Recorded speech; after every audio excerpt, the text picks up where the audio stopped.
El portal informativo de Fundación para la Promoción del Altruismo, institución de asistencia privada, presenta El lado humano del periodismo, un servicio de anunciación, comunicación altruista, compromiso y servicio. Hola, ¿qué tal? Soy Jesús Arismendi Valdés, en ausencia de Tere García, titular de este espacio televisivo anunciación.com.mx. Usted se mete a internet, le da www.anunciacion.com.mx, le ponen contenido, programas de televisión en vivo y ahí nos encontrará todos los miércoles de 10 de la mañana y hasta las 3 de la tarde, como siempre llevando para ustedes a líderes altruistas, organizaciones de la sociedad civil. Y bueno, hoy me da mucho gusto recibir en nuestro estudio de Anunciación TV a Sara Marce. Ella es fundadora de Nanatli, Sembrando Conciencia, asociación civil y organizadora del 5º encuentro de parteras y médicas tradicionales del Altiplano Potosino. ¿Cómo está, Marce? Bienvenida. Sí, gracias, les agradezco muchísimo la invitación. Pues ya habíamos tenido el gusto el año pasado de entrevistarla haciendo un enlace Skype y bueno, pues nuevamente quisimos que estuviera con nosotros en nuestro estudio para platicar de este congreso de parteras que va a haber y bueno, pues para retomar un poco, bueno, las parteras tradicionales, bueno, que es algo muy tradicional en nuestro país, aquí en México, ¿no? Vamos a retomar la historia, a ver, cuéntanos un poco. Sara. Miren, el encuentro de parteras y médicas tradicionales realmente inicia en el año de 2010, en la comunidad de Vigas de Coronados, en San Luis Potosí, y surge como una necesidad, sobre todo, de reivindicar y dignificar la labor de la partera y la médica tradicional a nivel comunitario, porque de tiempo para acá, estamos hablando de 100 años, pero sobre todo en estos últimos 20 años, ha habido un deterioro en cuanto a la conformación de las comunidades, pero también al estatus que las parteras y las médicas tradicionales tienen a nivel comunitario y obviamente la disposición a nivel gubernamental en el sector de salud las ha incorporado a una serie de programas que se han llamado de diferente manera, pero en esta incorporación a el esquema de la medicina alópata, las parteras y médicas tradicionales tienen un papel secundario en la promoción de la salud comunitaria y sobre todo existe una gran pérdida del conocimiento del patrimonio biocultural, que es la utilización de plantas y animales. El primer encuentro tenía esa finalidad de generar un diagnóstico sobre la situación de la partería y la medicina tradicional en el estado de San Luis Potosí.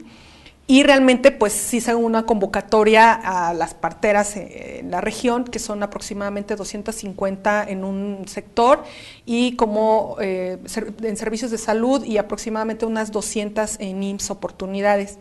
En esa ocasión solamente asistieron 7, nos realmente aferramos a un sueño de poder convertir el proyecto de parteras y médicas tradicionales en un segundo encuentro en este sentido, y a partir de ese esfuerzo se generó un proyecto que retoma algunos elementos, sobre todo de la antropología, propiamente de un esquema que desarrollaron las mujeres de Yacacastla en Tlaxcala, que son diferentes estadios vitales. Ellas los representan a partir de vasijas o iconografía, y lo representan desde la infancia, el nacimiento, la infancia, una especie como de transición entre la pubertad, adolescencia, la madurez, la ancianidad y la muerte.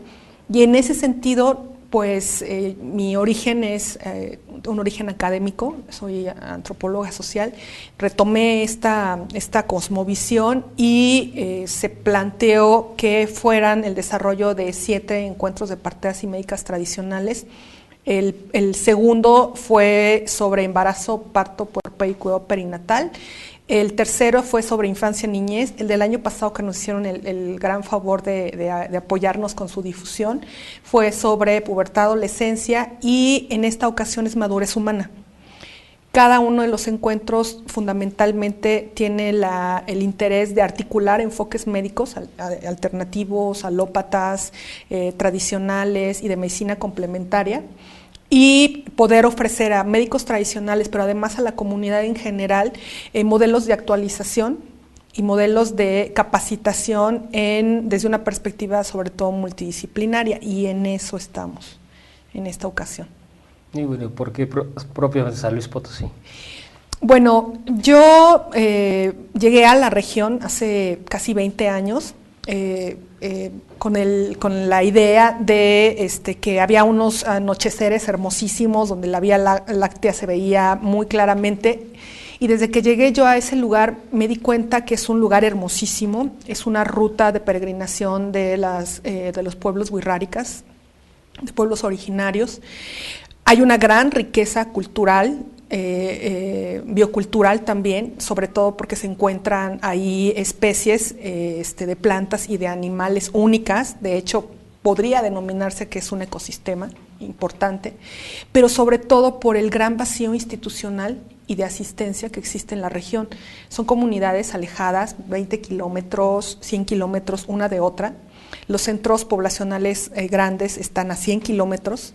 Son pequeñas comunidades de gente que su actividad fundamental es el pastoreo, pero además son comunidades que a partir de la llegada de nuevos modelos económicos han obviamente adoptado ciertas modos y formas de vida más como de comunidades urbanas, y están en un proceso no solamente de deterioro en cuanto a la salud, sino en un proceso de olvido, a nivel de memoria colectiva, de olvido de los conocimientos tradicionales, sumamente necesarios para comunidades que en medio de la nada necesitan una solución urgente, sobre todo de la gente que ha sido un vínculo para la comunidad durante años y que ha servido para atraer a niños de muchísimas comunidades al mundo sin ninguna muerte materno-infantil.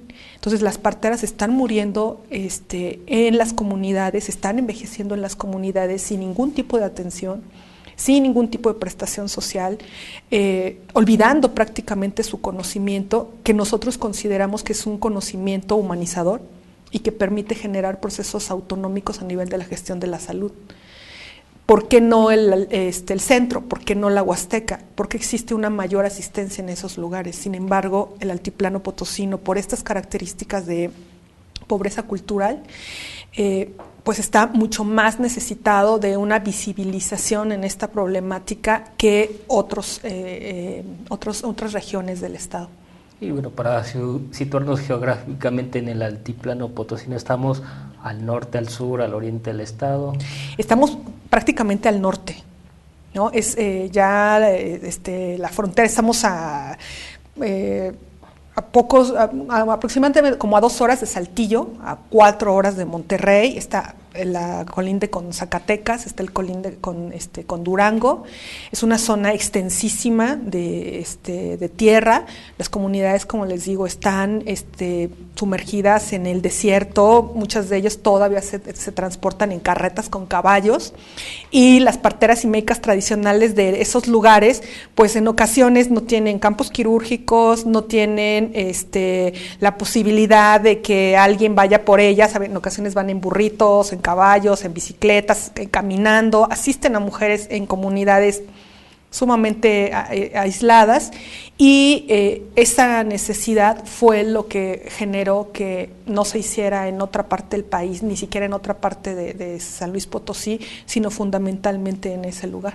Sí, sobre todo esto que ya mencionas, Sara, las carencias, ¿no? Que no hay el transporte adecuado, que caminar 2, 3, 4 horas, la situación geográfica, y bueno, aclarar que San Luis Potosí es el estado que colinda con 9 estados, claro, ¿no? Porque situado en la región centro, y bueno, sí, con Veracruz, con Hidalgo, con Tamaulipas, con Coahuila, Zacatecas, San Luis Potosí, y por ahí un piquito con Jalisco, ¿no? Así es. Y bueno, que dado estas carencias, ¿no? Y bueno, y hemos descubierto, a lo largo de casi 2 años que hemos trabajado con organizaciones de la sociedad civil en San Luis, bueno, esa necesidad, ¿no?, que hay en el estado, y bueno, no solo hay en San Luis Potosí, pero en otros sí, pero propiamente en estas regiones, ¿no?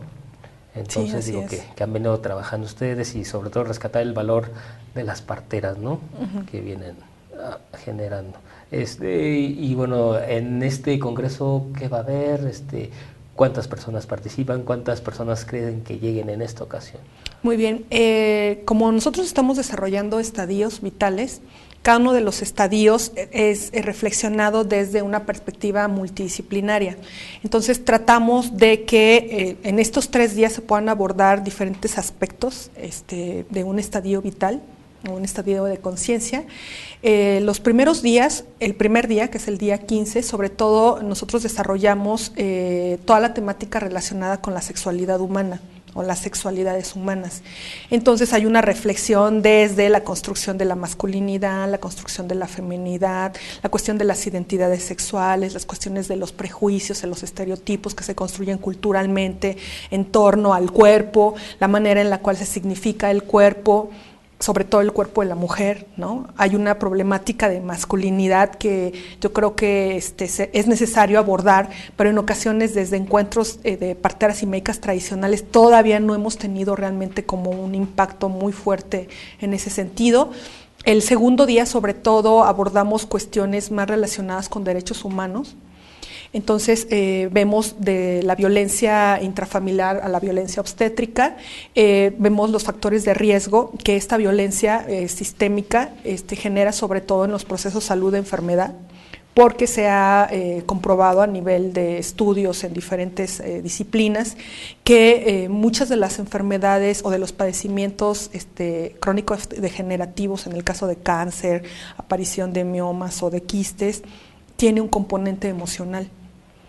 Y sobre todo se presentan en mujeres que tienen un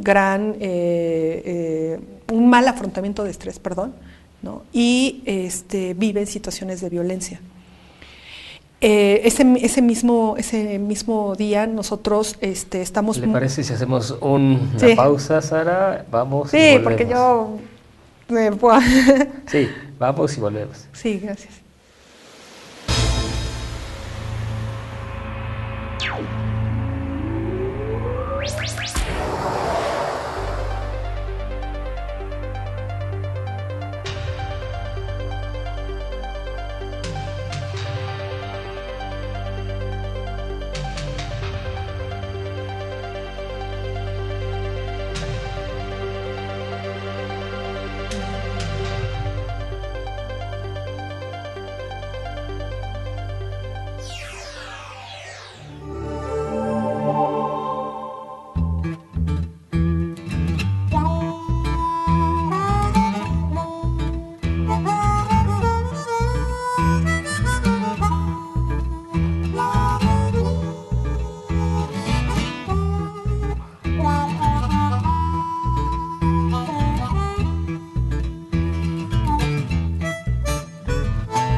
Continuamos en Anunciación TV, les saluda Jesús Arismendi en ausencia de Tere García, titular de este espacio televisivo, platicando con Sara Marce, bueno, de este quinto encuentro de parteras y médicas tradicionales. Y bueno, ya habíamos entrado en esta problemática, bueno, de la preparación, que bueno, que muchas veces se piensa que el ser una partera pues es cualquier persona, cualquier mujer, una viejita, etcétera, pero pues bueno, ya nos hemos adentrado a esto de la preparación que deben tener y bueno, todo esto que va a haber en el quinto encuentro que estábamos platicando, Sara. Sí, sí. Y les decía que un elemento fundamental del programa y que es realmente un eje central de la proyección es la recuperación del conocimiento fitoterapéutico. Con fitoterapéutico me refiero no solamente a masajes, sobadas, manteos que les llaman, ¿no? Para ayudar a la chica que se quiere embarazar a cerrar su cadera o abrir la cadera o acomodar cadera, sino sobre todo a la utilización de plantas medicinales, que esto es en este momento para el país una reflexión muy importante, sobre todo porque hay una pérdida de biodiversidad en el país importantísimo. México es uno de los países con mayor biodiversidad. Sin embargo, la utilización de plantas medicinales por las regulaciones actuales que se están haciendo, sobre todo la normatividad y tanto la censura que el propio COFEPRIS está teniendo, están marginando la utilización de plantas medicinales, y nosotros queremos proponer como parte de la proyección global la posibilidad de generar una ginecología y una obstetricia natural, así como una urología natural, en el cual se dé cumplimiento a la Carta de Ottawa y la de Bangkok sobre promoción de la salud comunitaria, en donde no son las instituciones únicas y exclusivamente las capaces de proporcionar los servicios de salud, sino son las comunidades con un derecho de gestionar su salud y sobre todo de gestionar su medio ambiente, que pueden acceder también a una especie como de participación ciudadana que integre sus demandas, integre sus necesidades, pero también integre sus potencialidades. Entonces, una dimensión de las actividades está muy relacionada a ginecología natural, obstetricia natural, y a nosotros nos interesa mucho tocar el tema, sobre todo del cáncer de ovario, que en nuestro país es una causa importantísima de defunción en mujeres jóvenes, sobre todo. Sí, sobre todo esta, digo, la medicina alternativa, tradicional, con las gotitas, las hierbas, bueno, nada mejor que lo natural. Nosotros, digo, hemos tenido también aquí organizaciones de la sociedad civil que trabajan todos estos aspectos y bueno, pues sí, es muy sano, digo que, pero ¿qué ha frenado esto, Sara? ¿Qué se interpone para que haya como esa cierta restricción? Yo creo que son más bien como compromisos políticos. En México, desde el 99, se generó una ley marco, de hecho apoyada por una persona que está, el doctor Alejandro Almaguer, que estaba en ese momento como encargado del área de herbolaria dentro de la Secretaría de Salud. Se hizo una ley marco a nivel panamericano, en el cual se reconoce a la medicina tradicional como importante para la preservación de plantas y animales, fundamental para la reproducción simbólica y material de las comunidades, y a partir de eso se va como amortizando muchas de las convenciones internacionales en este tema, y México desarrolla los modelos duales o los modelos interculturales de salud. Sin embargo, es tanta la influencia que tienen los modelos hegemónicos como dominantes a nivel alópata, que aunque por derecho humano, ¿no?, se debería de optar por una ginecología humanizada, ¿no?, una obstetricia humanizada, un reconocimiento de las parteras y las médicas tradicionales con un índice de 0 mortalidad materno-infantil. Hay un freno en cuanto a la disposición de los funcionarios públicos, a la disposición a nivel de la normatividad para reconocer ese potencial del capital humano y cultural que tienen estas personas, y han imposibilitado que realmente los modelos duales se reproduzcan como parte de un derecho a la salud en todo el país. Esa es fundamentalmente la problemática que hay en este momento.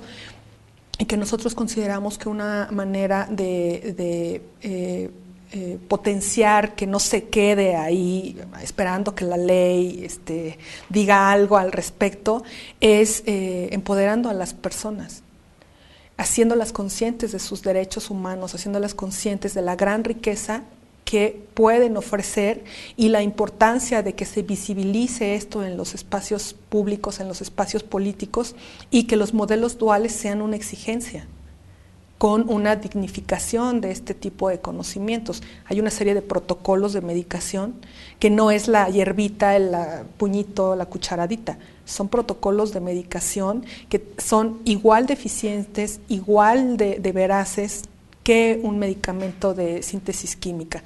La cuestión es que muchos, vamos a decirlo así, intereses de por medio para que se reconozcan a los médicos y tradicionales y se dejen de poner barreras a la utilización de plantas medicinales.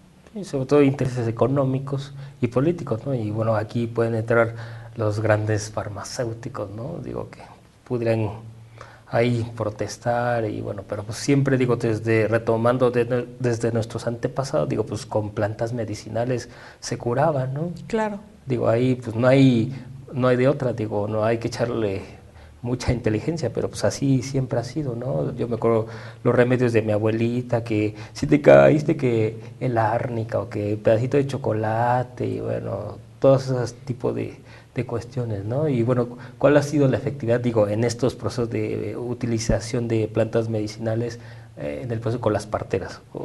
Bueno, se ha tratado de sistematizar el conocimiento.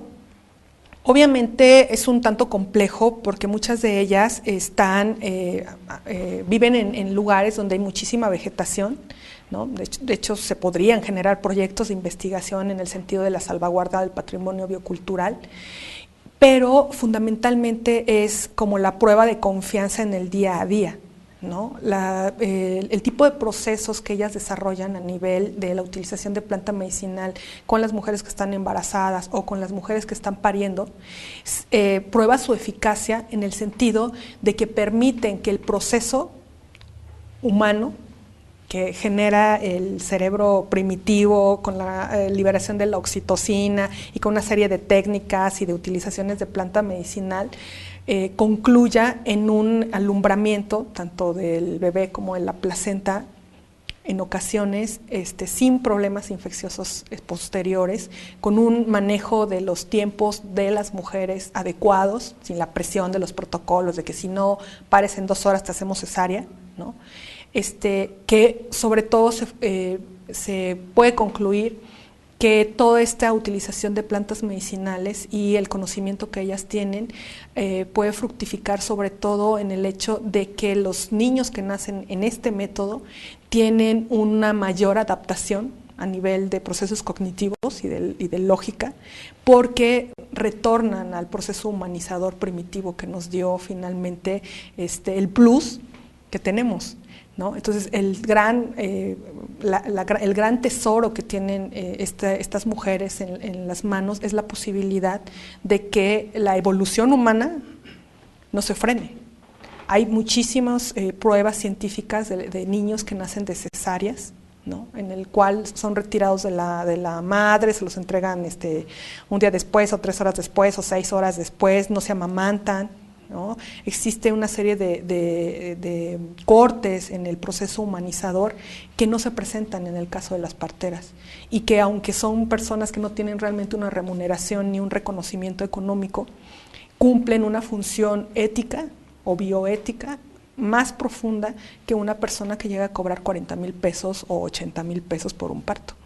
Claro, y digo, aunado de si es parto natural, tanto, si es parto bajo el agua, tanto, si es cesárea, tanto. Sí, yo me acuerdo con mis hijos, ¿no? O sea, una cantidad enorme, 40,000, 50,000 pesos, y estoy hablando hace 9 o 7 años, no, está tremendo, ¿no? Afortunadamente, digo, pues está el seguro de gastos médicos, pero sí, nada como lo natural. Y bueno, ¿cómo te puede cobrar una partera, Sara?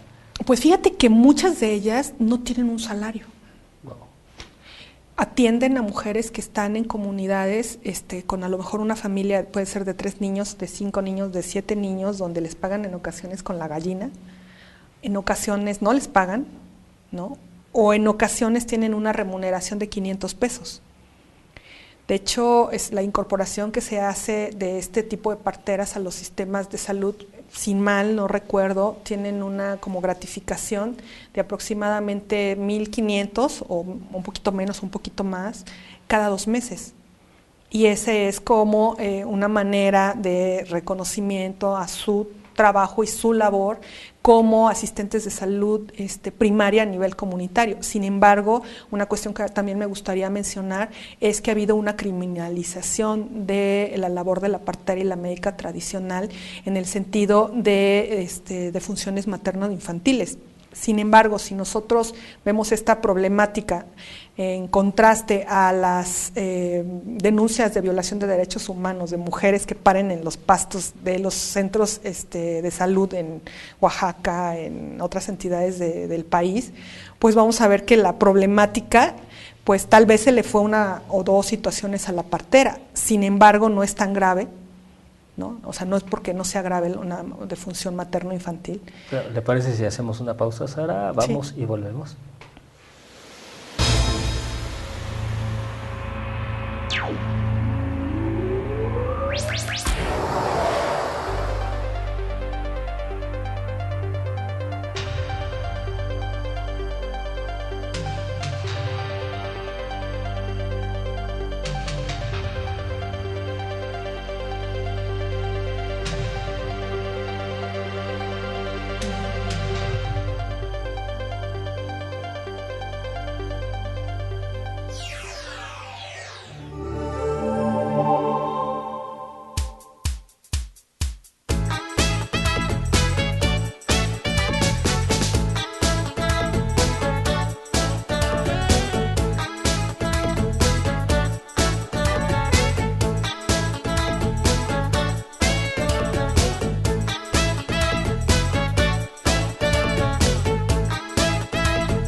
Continuamos en Anunciación TV, les saluda Jesús Arismendi Valdés en ausencia de Tere García, titular de este espacio, platicando con Sara Marce sobre este 5º encuentro de parteras y médicas tradicionales. Y bueno, comentábamos, ¿no?, que es criminalizada las parteras, ¿no? Y bueno, aparte de que no es muy bien remunerado, ¿no?, que son 500 a 1,500 pesos, digo, ni lo del salario mínimo, ¿no? Claro. Sí, hay una situación muy triste, ¿no?, en el sentido de que existe un censo de hace aproximadamente 5 años en el cual en el país había 17,928, si mi memoria no me falla, de las cuales dentro de los sistemas tanto de servicios de salud como de INSS Oportunidades están como certificadas aproximadamente 1,700, 1,800. De esas están como divididas en diferentes entidades de la República. San Luis Potosí es una de las entidades que mayor número de parteras tienen, y sin embargo la problemática actual es que son mujeres entre los 60 a 70 hasta 80 años. No hay como una herencia de ese conocimiento, y como usted decía hace un ratito, son mujeres en muchas ocasiones que nacen siendo parteras, ¿no? Yo cuando hago entrevistas con ellas, muchas veces ellas me refieren que desde el vientre sabían que era una partera, porque es mucho instinto, no se estudia para ser partera, aunque hay parteras profesionales. Casa San Miguel de Allende es un ejemplo muy interesante, pero llegan a tener un instinto tan humano que pareciera que lo que nosotros experimentamos como la experiencia humana es algo muy distante a lo que ellas viven en el momento en el que traen a un ser humano al mundo. Hemos perdido la humanización, y ellas están en ese proceso de humanización.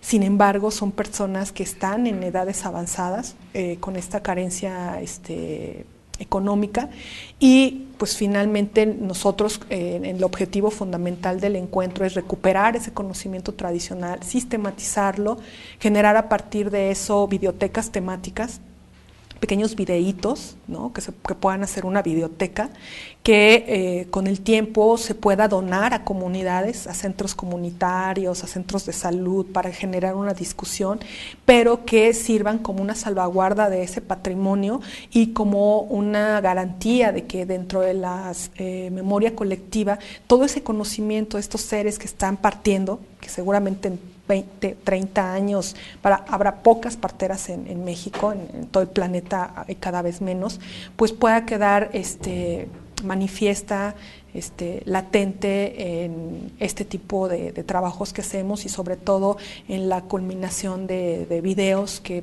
permitan visibilizar el conocimiento que ellas están manejando. ¿Y qué ha pasado, Sara, con las generaciones que vienen atrás de esas parteras? ¿Ya no hay ese interés? ¿O cuál es? ¿Qué ha pasado? Mira, lo que pasa es que yo siento que más bien es como el espíritu del tiempo. Cuando yo escuché la palabra del espíritu del tiempo, me pregunté, bueno, ¿y qué es eso? ¿No? ¿Con qué se come?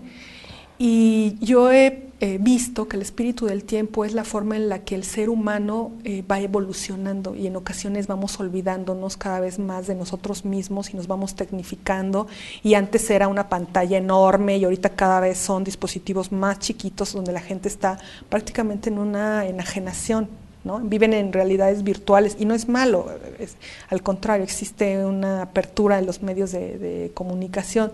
Sin embargo, los elementos humanizadores que permitieron que la especie evolucionara ya no están manifiestas en las nuevas generaciones, y por lo tanto la autonomía del autoconocimiento y el autocuidado tampoco. Entonces la gente se enferma y piensa que es un padecimiento que en ese momento le surgió, siendo que pudo haber sido un padecimiento que tuvo años de desarrollo, pero como no hay un lenguaje interior que nos permita reconocernos en el día a día, el problema es que en esa deshumanización las personas están perdiendo, o estamos en ese proceso de deterioro, de perdernos a nosotros mismos en el sentido de autocuidarnos, ¿no? Entonces las nuevas generaciones prefieren una cesárea programada, ¿no? Sin dolor, con la cirugía estética, ¿no? Que tiene daños colaterales, claro, a iniciar un proceso en donde es consciente de la vida uterina, ¿no? Se da conciencia de la apertura para el alumbramiento, se da un cuidado específico a la mujer en el puerperio, se da un cuidado específico al niño, se permite que el ser humano entre a esos procesos humanizadores a nivel cognitivo, o sea, que realmente eche a andar su mente desde el momento en el que es gestado, bueno, poquito después, ¿no?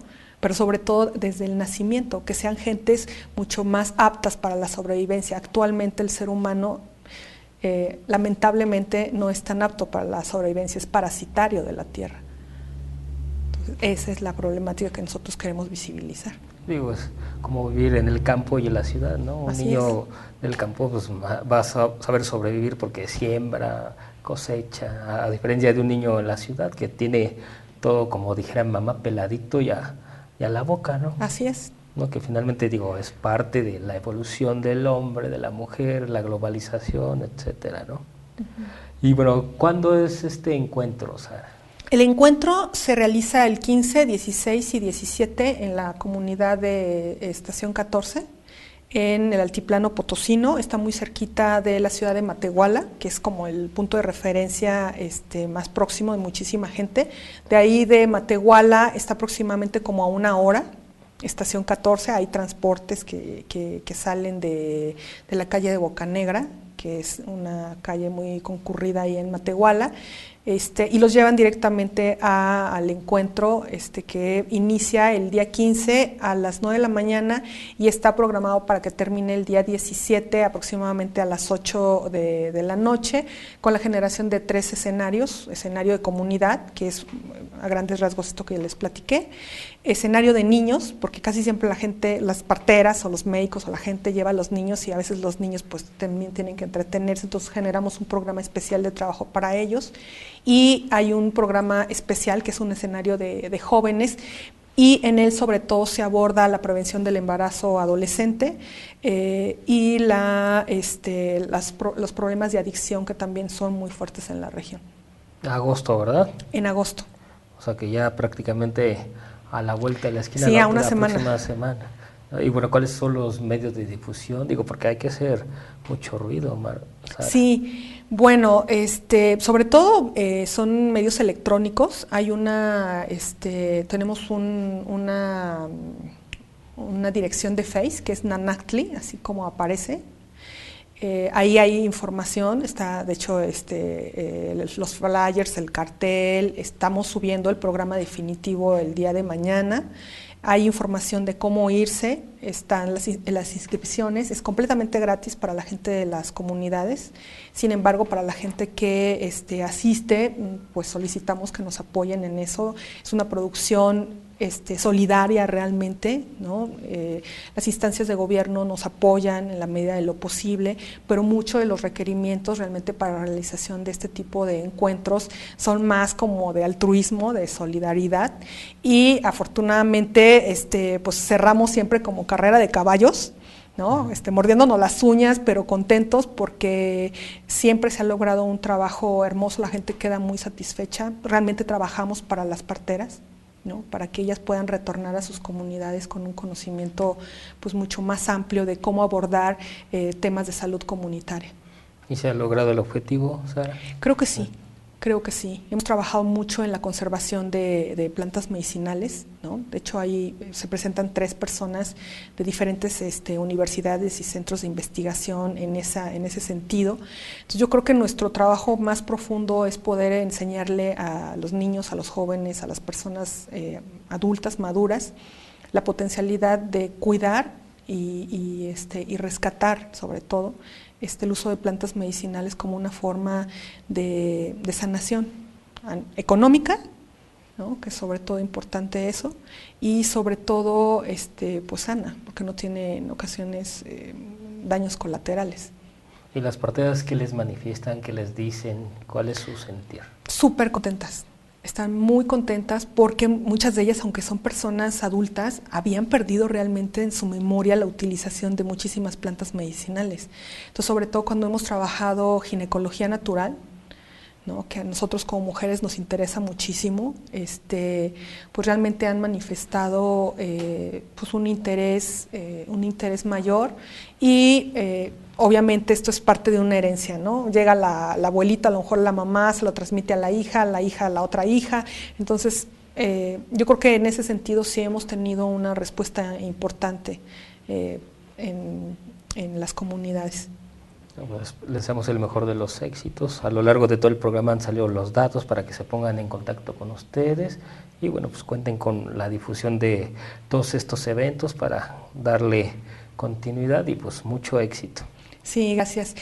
A mí nada más me gustaría agregar que nosotros vamos a dejar a Anunciación TV una serie de datos, sobre todo porque queremos solicitar el apoyo de la comunidad en general, de la sociedad civil en general, porque estamos por medio de la colaboración de CAFAC, que es una instancia de Caritas en México.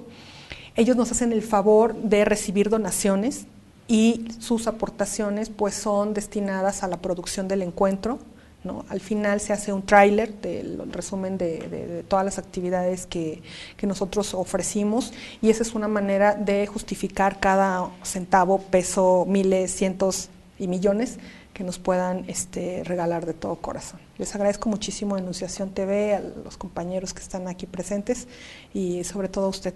No, finalmente esa es la misión y el objetivo de Fundación para la Promoción del Altruismo IAP, difundir la labor de grandes organizaciones como la de ustedes, que están haciendo algo por México, y sobre todo rescatar estas tradiciones de las parteras y médicas tradicionales. Sara, Marce, muchísimas gracias y hasta la próxima. Sí, gracias, muy amable. Soy Jesús Arismendi.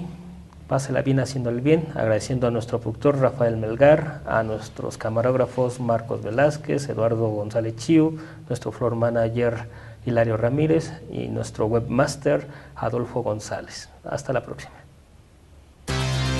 Sí hay soluciones. Aquí, en el portal informativo de Fundación para la Promoción del Altruismo, Institución de Asistencia Privada. El lado humano del periodismo. Un servicio de anunciación, comunicación altruista. Participa en Facebook, Todo México Somos Hermanos, y síguenos en Twitter, @somos_hermanos.